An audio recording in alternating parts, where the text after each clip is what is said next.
Finally মামাতো বোনের বিয়ে খাবার এলাম তো বিয়ার সম্পূর্ণ ভিডিও দেখামো। এই দেখেন এই জায়গায় মাছ আছে, মাছ দিয়ে আর কি মুড়ি ঘন্টা বানানো হবো আর কি ভাজি দেওয়া হবো, মাছ ভাজি।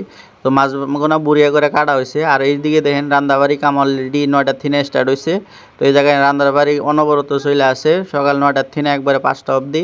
তো খাওয়া এই সাইডে খাওয়া দিতেছে, 2 পার্ট বানানো হয়েছে, লেডিস আর জেন্টস। লেডিসের জন্য এক জায়গায়, জেন্টসের জন্য এক জায়গায়। মুখটা দেখেন এই জায়গায় আইসা আগেই রেডি হয়ে রয়েছে, 5বার বলে খাইছে, আরও বলে খাইবো। তো কোনো অসুবিধা নাই। তো লাইন গেল লাইন যাওয়ার পরে একটা জেনারেটার কামলিনের দিকে 2টা জেনারেটার লাগানো হয়েছে। তো এই জায়গায় আর কি মানে হাত ধোয়ার জন্য পানির ব্যবস্থা করা হয়েছে। আর এই জায়গায় আর কি ড্যান্স করতেছে আর কি। তো দেখেন কপাল খারাপ বুন্ডার। তো দেখেন জরি অলরেডি আয় পড়লো গা, মানুষ দৌড়াদৌড়ি বাজে গেছে গা, কী করবো আর কি, এত জরি আইছে। তো কয়দিন আগে মোটামুটি 3 দিন আগে প্যান্ডেল অলরেডি আধা বানানো হয়েছিল। তো সব আর কি ভাঙে চুরে উড়ে গেছে গা, ফের নতুন করে আর কি বানানো হয়েছে। বানানোর পরে দেখেন কী অবস্থা হয়ে গেছে গা। তো এই জায়গায় আর কি তোমার বুনডাকে আর কি সাজায় বহায় দেওয়া হয়েছে। ডেকোরেশনটা খুবই ভালো লাগলো আর কি আইসা নিয়ে। তো বোনের সাথে 2-1টা সেলফি উঠছি, আপনারাও দেখছেন। তো অলরেডি তোমার ফটো 2-1টা পোস্ট করছিলাম।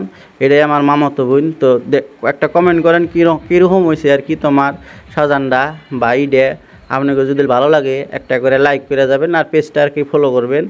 তো দেখেন আবার এই জায়গায় আর কি তার বিয়ার আগের দিন আর কি গায়ে হলুদের জন্য জায়গা বানানো হয়েছিল। তো বৃষ্টির কারণে ভালো করে আর কি ভিডিওটা বানানো হারলাম না। যদি ভিডিওটা ভালো লাগে একটা লাইক, কমেন্ট অ্যান্ড ফলো করবেন।